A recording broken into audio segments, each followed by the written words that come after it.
Undang-Undang 45.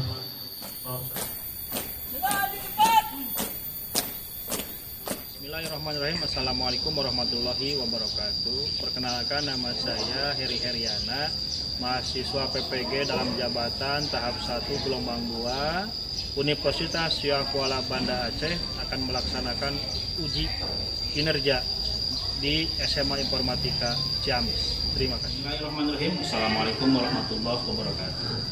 Pada kesempatan kali ini, hari Senin tanggal 12 Juni 2023, saya Heri Heriana berkesempatan untuk melakukan praktik uji kinerja di kelas 11 IPS 3, di mana di tempat saya bekerja yaitu di SMA Informatika Ciamis. Untuk itu, materi yang akan saya bawakan yaitu tentang dampak penjajahan bangsa Eropa di bidang sosial, budaya, dan pendidikan dengan pendekatan scientific problem based learning. Terima kasih.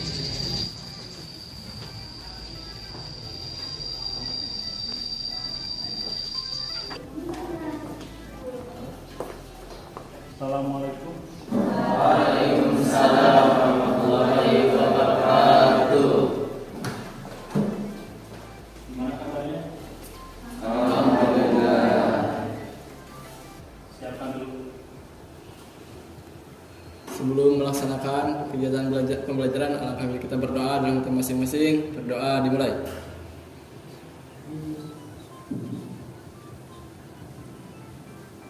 Berdoa selesai. Siapa yang tidak hadir? Asep, Aceh, kenapa Aceh?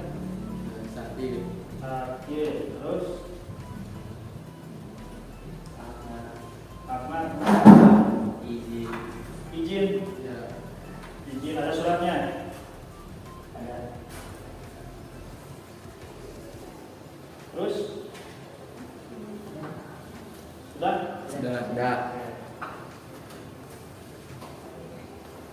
Dalam kesempatan kali ini, Bapak ingin tanya dulu kabar kalian untuk kesiapan kalian dalam pembelajaran sejarah. Kemarin kita sudah membahas apa? Yang akan dipelajari hari ini adalah dampak penjajahan bangsa Eropa di bidang sosial. Yang kemarin itu di bidang Politik. ya, ini yang akan kita pelajari hari ini. Apa yang bisa mereview kemarin? Coba.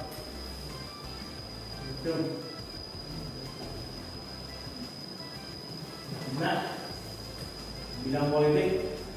Untuk pertemuan kali ini kita akan membahas tentang dampak penjajahan bangsa Eropa dalam bidang sosial, budaya, dan pendidikan. Menindaklanjuti yang kemarin tentang pembangunan, politik, ya, dan juga ekonomi. Lanjutannya hari ini adalah tentang dampak penjajahan bangsa Eropa di bidang sosial, budaya, dan pendidikan. Oke. Kamu apa? Kamu tahu ini apa? Pan? Kalau kita kaitkan dengan yang kemarin, berarti hubungannya dengan peninggalan politik dan bangunan. Oke, ini ada di kota Jogja. Di kita ada nggak? Hah? Bangunan yang Belanda? Contohnya di Pendopo, Kabupaten. Semua siswa mampu ya menjelaskan, menganalisis dan menyimpulkan dampak dari sosial, budaya, dan pendidikan. Kita nanti bagi 3 kelompok. Ya. Oke. Kita sebelum mulai kuis dulu. Coba lihat semuanya. Pelajari hari ini. Silakan.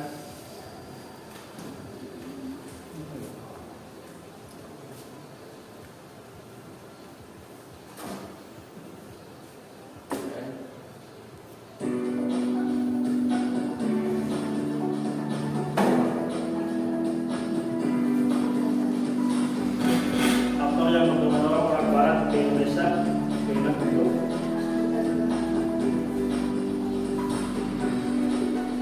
Terus dari Basora semuanya.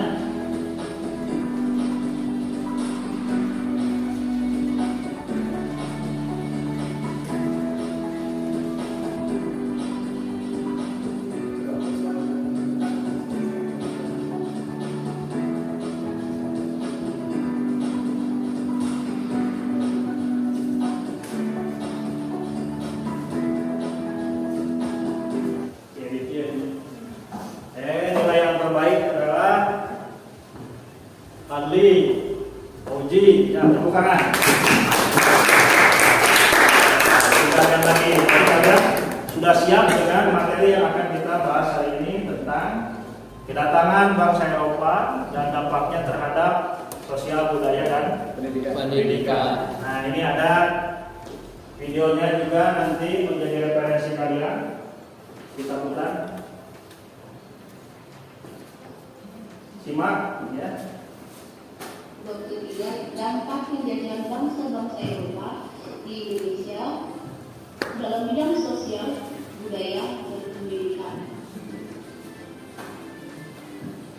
Bidang sosial kita akan membahas dampaknya, yaitu munculnya feudalisme, yang kedua berkembangnya stratifikasi sosial, yang ketiga pertumbuhan dan perpindahan penduduk. Dalam bidang budaya, kita akan membahas perkembangan agama Nasrani, perkembangan seni arsitektur, perkembangan seni sastra, perkembangan seni musik, dan yang terakhir perkembangan surat kabar.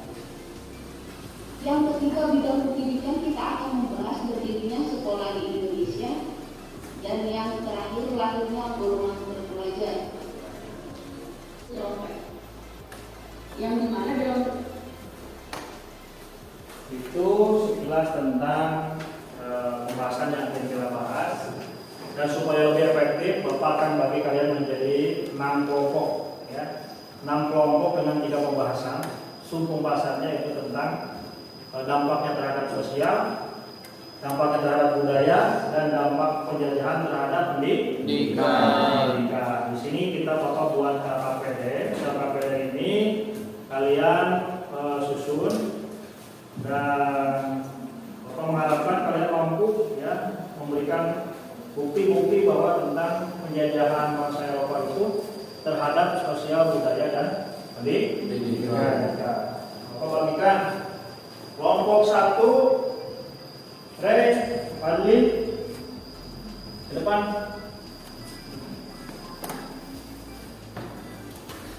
KKPD beserta dengan penilaian. Kelompok 2, Fauji Doni. Duduknya berdasarkan kelompok.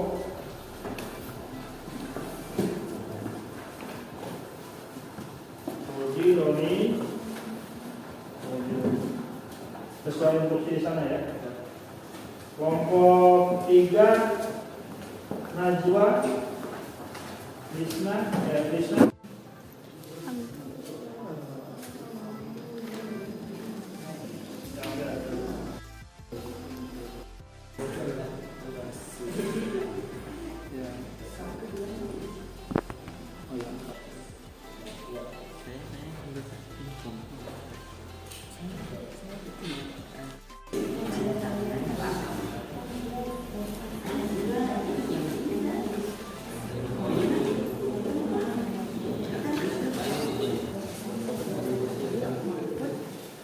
Swasta terdapat pengaruh bawah yang positif, jadi kayak sebenarnya jangan kurang.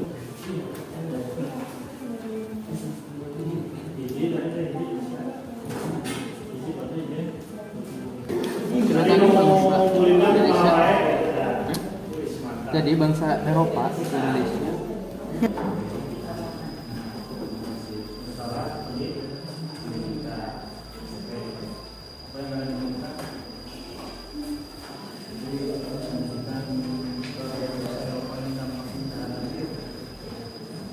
Hari ini harus ada hubung kaitnya ya. Nanti dalam presentasi kelompok 5 dan gimana kalian sudah selesai? Nah, ini kita akan ada penilaian antara sejawat, observasi, dan juga penilaian dari Bapak ya. Kelompok 1 dan kelompok 2 itu akan memaparkan bagaimana dampak sosial pada masa penjajahan bangsa Eropa bagi bangsa Indonesia hingga pengaruhnya saat ini. Ya, ingat hubungan kaitnya dengan saat ini. Apabila itu ada kalian penilaiannya, Bapak katakan sudah sangat memuaskan. Ya, kalau kalian bisa mampu menghubungkan dengan hari ini. Proyek Bahasa Learning ini digunakan dalam satu pertemuan akan menghasilkan Kemudian kelompok 3 4 itu akan menanggapi. Kelompok 5 dan 6 juga nanti menanggapi. Silakan, kemudian harus mampu menyimpulkan dari pertanyaan yang teman-teman kalian sampaikan. Paham? Nah, kita mulai saja. Kelompok 1, kelompok 2 silakan ke depan. Kelompok 1, kelompok 2 silakan.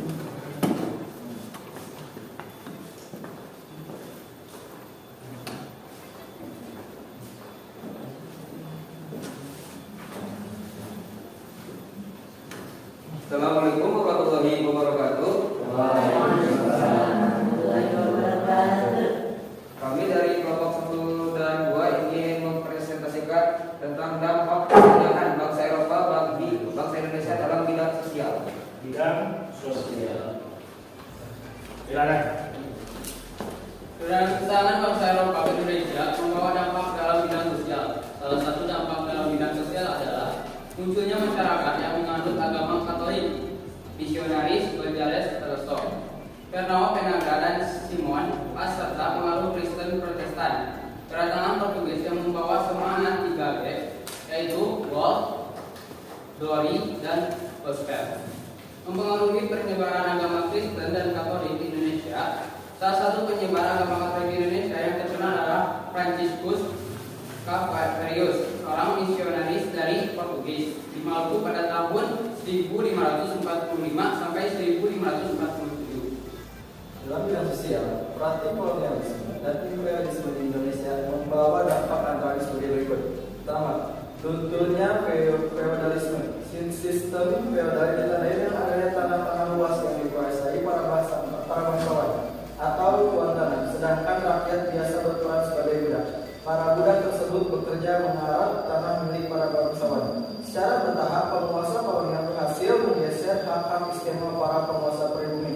Para penguasa pribumi ditempatkan sebagai pegawai pemerintah kolonial. 2. Pertumbuhan dan migrasi penduduk. Terjadinya mobilitas sosial dengan adanya gelombang transmigrasi, terutama untuk memenuhi tenaga-tenaga di perkebunan-perkebunan yang dibuka Belanda di luar Jawa. 4. Terjadinya penindasan dan pemerasan secara kejam. Tradisi yang dimiliki oleh bangsa Indonesia seperti upacara dan tata cara yang berlaku dalam lingkungan istana menjadi sangat sederhana, bahkan cenderung dihilangkan. Tradisi tersebut secara perlahan-lahan digantikan oleh tradisi pemerintah Belanda. 5. Munculnya elit terdidik karena tuntutan memenuhi pegawai pemerintah sehingga menyebabkan didirikannya sekolah-sekolah di berbagai kota. Hal ini mendorong lahirnya elit terdidik priai cendekiawan. Ya, sekian presentasi dari kami. Ada pertanyaan kan? Ya, silakan.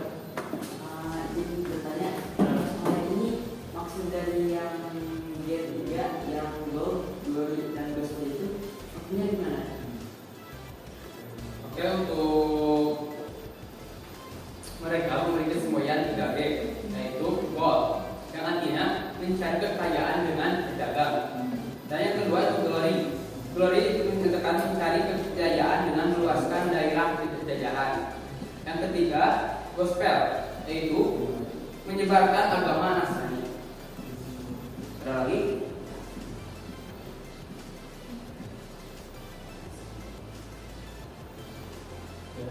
Dan selanjutnya, pengaruh penjajahan bangsa Eropa pada bidang sosial yang terlihat sampai saat ini. selain munculnya pengaruh agama Nasrani dan runtuhnya kekuasaan feodalisme, ada beberapa dampak sosial dari kolonialisme Belanda, yakni munculnya kelompok timur asing, Eropa dan pribumi. Terjadi mobilitas sosial berupa transmigrasi untuk pemenuhan kebutuhan tenaga kerja. Muncul golongan buruh dan pendidikan. Terima kasih. Oke. Terus untuk kelompok 1 dan kelompok 2 itu sudah sangat mewakili dari materi tentang dampak penjajahan bangsa Eropa di bidang sosial. Ya. Karena waktu juga, kita lanjut untuk kelompok 3 dan 4. Tepuk tangan dulu untuk kelompok 1 dan 4. Silakan kelompok 3 dan 4. Ya, kelompok 5 dan 6. menilai secara pribadi dan juga kelompoknya rekan-rekan yang akan mempresentasikan. Perkenalkan. Assalamualaikum warahmatullahi wabarakatuh. Waalaikumsalam warahmatullahi wabarakatuh. Perkenalkan, kami dari kelompok 3 dan 4 akan menjelaskan mengenai dampak pendidikan bangsa Eropa bagi bangsa Indonesia dalam bidang budaya. 1. Perkembangan seni musik dan tari. Kedatangan bangsa-bangsa Eropa menyebabkan seni musik di Belanda semakin berkembang. Contohnya, pengenalan akan beberapa alat musik seperti biola, piano, cello, gitar, bass, flute, saksofon, dan horn atau trompet. Dalam perkembangannya, terjadi perpaduan musik antara musik barat dan musik tradisional Indonesia. Ada juga bangunan-bangunan yang menjadi saksi bisu terhadap segala peristiwa masa lampau. Semua bangunan tersebut punya ciri khas yang sulit dibuat saat ini. Seperti bangunan yang bisa kita temui di Kota Tua Jakarta. Dulunya, Kota Tua merupakan pusat pemerintahan Batavia. Dan juga bangunan yang bisa kita temui di Kota Tua, Pamansudu, adalah gedung bersejarah milik perusahaan ini Kereta Api Indonesia. Yang awal geografi kolonial berjudul History of Java, buku Max Havelaar, buku History of East India Archipelago, and History of Sumatera. Selanjutnya akan dijelaskan oleh ahli. Yang keempat adalah bahasa. Pada masa penjajahan Belanda, bahasa yang dipakai adalah bahasa Belanda dan Melayu. Dari penggunaan berbahasa inilah, alat musik masuknya bahasa Belanda dalam kosakata bahasa kita. Selain bahasa Belanda, juga bahasa Portugis populer di tengah-tengah kota modern terutama Pulau Jawa dan Maluku. Di Eropa, terutama dalam gaya berpakaian, menjadi trendsetter bagi golongan lainnya, termasuk golongan masyarakat Bumi Putra. 3 dan 4 sudah memaparkan dari segi dampak penjajahan bangsa Eropa di bidang budaya yang hubungannya dengan hari ini bangsa Indonesia. Silakan. Izin bertanya, Polji. hal apa saja yang berubah dari masa penjajahan Eropa hingga saat ini? Hal apa saja Yang berubah dari masa Berubah. penjajahan? Oke, kronologis. Perubahan-perubahan tersebut dapat dilihat dari berbagai cara pergaulan, gaya hidup, bahasa, dan cara berpakaian sebagian besar rakyat Indonesia. Selain itu, dapat terlihat juga dari perkembangan jalan agama Kristen di Indonesia. Rakyat pun mengetahui perkembangan kesenian yang ada di Eropa seperti Terima kasih untuk kelompok 3 dan 4 atas paparan dan jawabannya juga cukup sangat memuaskan. Mudah-mudahan bisa menyimpulkan juga nanti ya tiap kelompoknya. Tepuk tangan untuk kelompok 3 dan 4. Kelompok terakhir, kelompok 5 dan 6.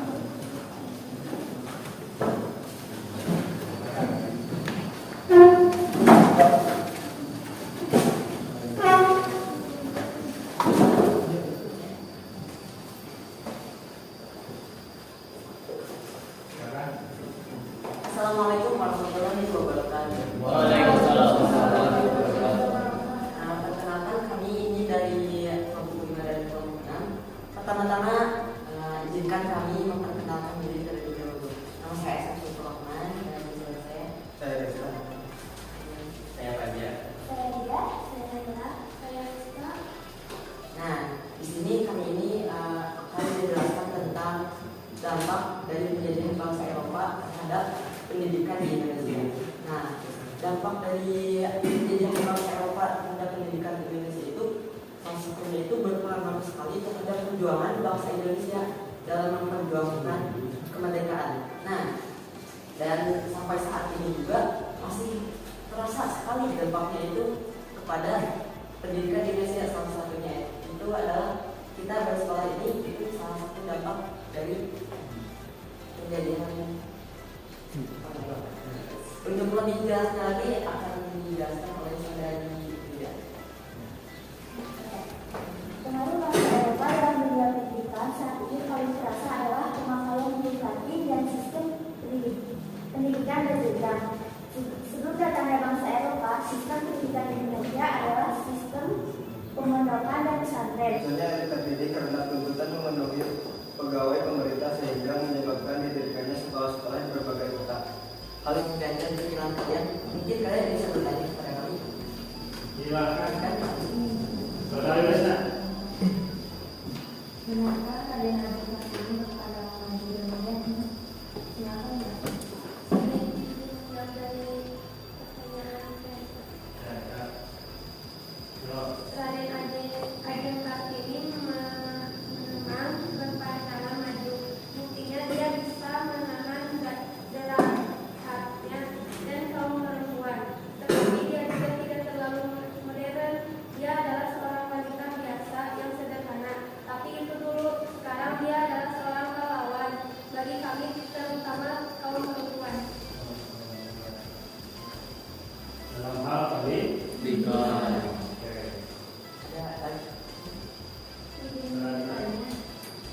Apakah politik etis di Indonesia berdampak terhadap perubahan bangsa Indonesia secara signifikan?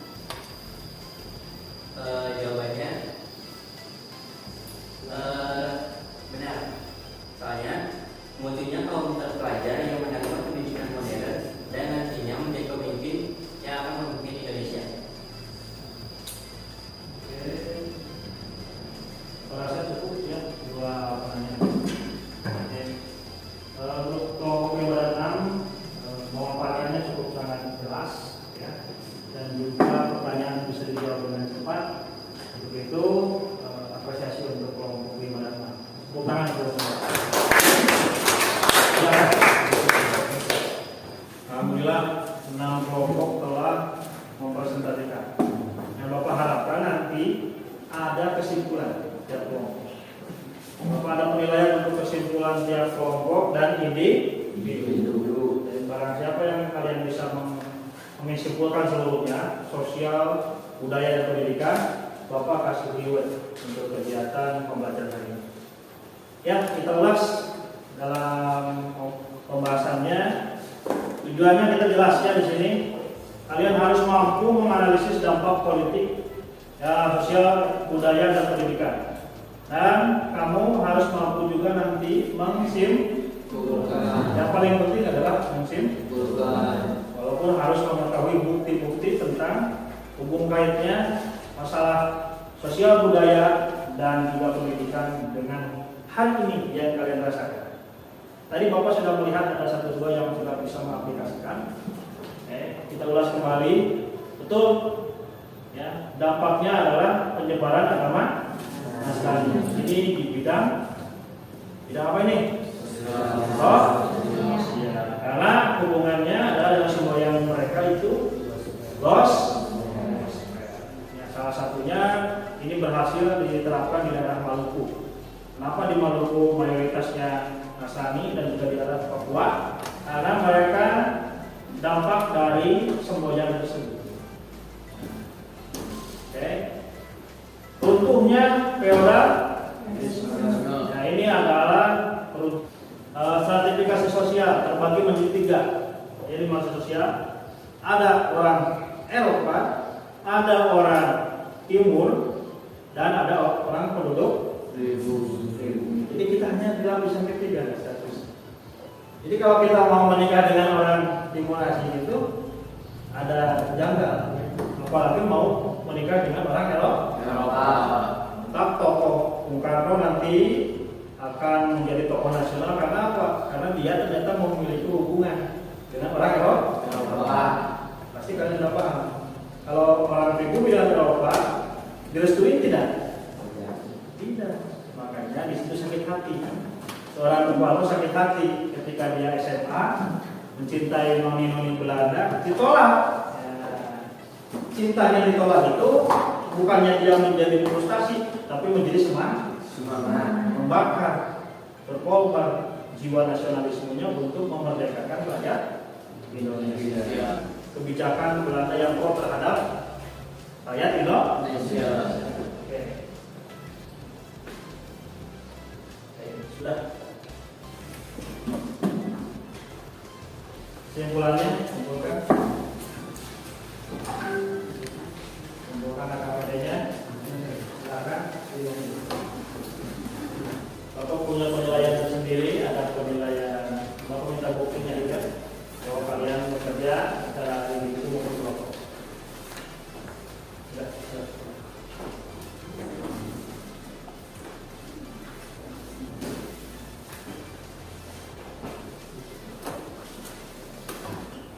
Bapak minta ada yang bisa menyimpulkan dari keseluruhan. Silakan. Asep dari kelompok berapa Asep? Dari kelompok 6. Kelompok 6. Silakan Asep. Nah, jadi sampai saat ini itu dampak dari penjajahan bangsa Eropa itu masih terasa sampai saat ini. Nah, dalam berbagai aspek seperti aspek sosial, aspek budaya, dan pendidikan. Nah, itu aspek sosial itu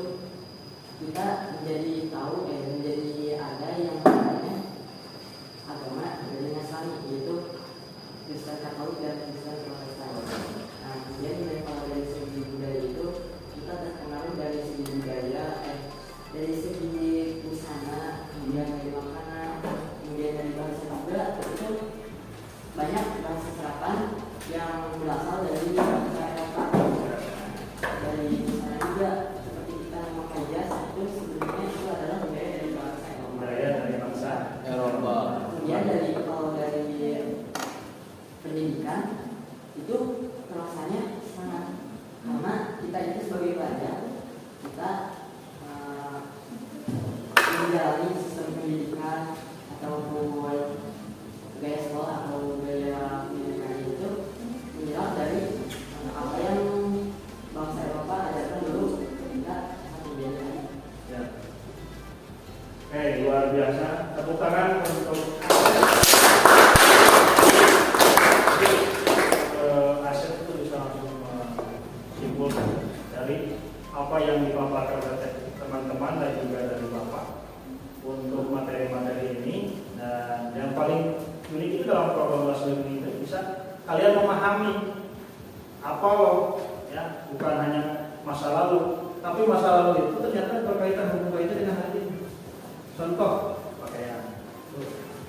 Pakaian yang kita pakai ini bukan produk kita. Kalau produk berarti kita itu ciri khasnya adalah batik dan kebaya.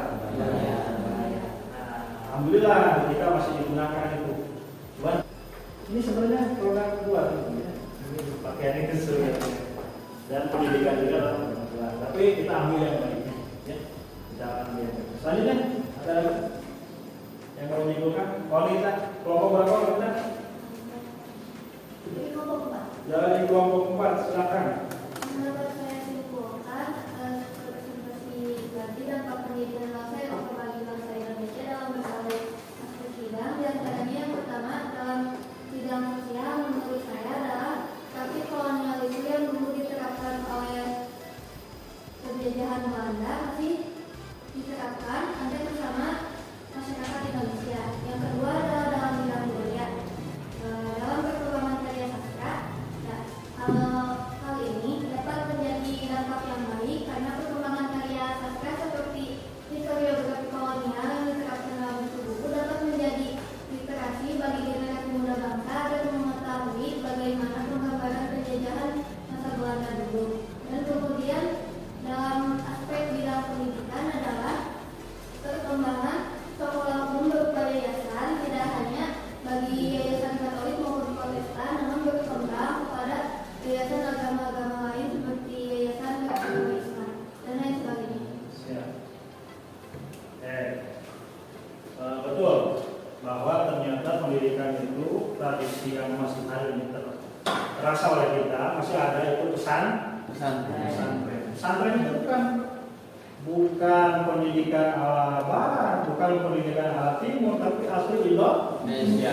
Bahkan di Arab sendiri tidak ada pesantren, yang ada juga hanya atau madrasah.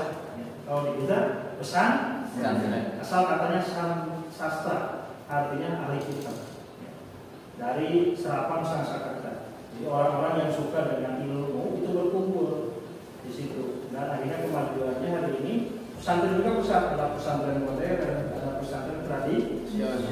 Juga itu membangun pembangunan manusia yang akhirnya berdampak terhadap pergerakan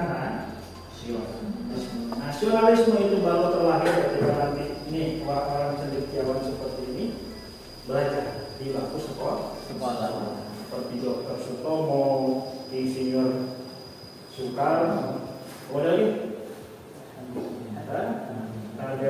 Ajen Kartini, kemudian banyak lagi tokoh agama juga banyak yang modern, ya. Kiai Hasyim Asy'ari, Kiai Hasyim Ujang, ya. Terima kasih pemerintah, tepuk tangan untuk pemerintah. Kita refleksi. Bapak ingin menguji kembali selain kuis, silakan buka WhatsApp-nya. Bapak kirim ke WhatsApp kalian, kita refleksi.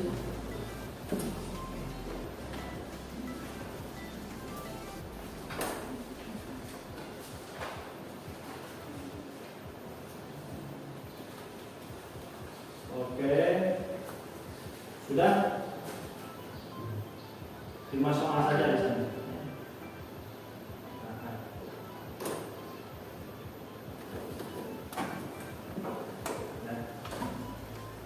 Oke, sudah cepat sekali. Ya, nomor 1, saudara Asep sudah selesai dengan jumlah 100, ya, nilai 10 semua. Yang kedua ya. Tepuk tangan semuanya. Yang lainnya rata-rata dengan nilai 8. Oke. Ada pertanyaan sebelum Bapak tutup? Silakan, ada pertanyaan? Dalam pertemuan besok, kalian juga harus semangat tentang sumpah. Nah, ini gerbang. Oh, pemuda yang menjadi agen perubahan. Kalau tidak ada, silakan berdoa dan mohon maaf bila penyampaian Bapak terlalu cepat, dan mohon maaf juga bila Bapak tadi tidak ataupun tidak kurang mengerti dalam pemaparannya, ada kekurangan, mohon maaf sebesar-besarnya. Silakan KM untuk berdoa.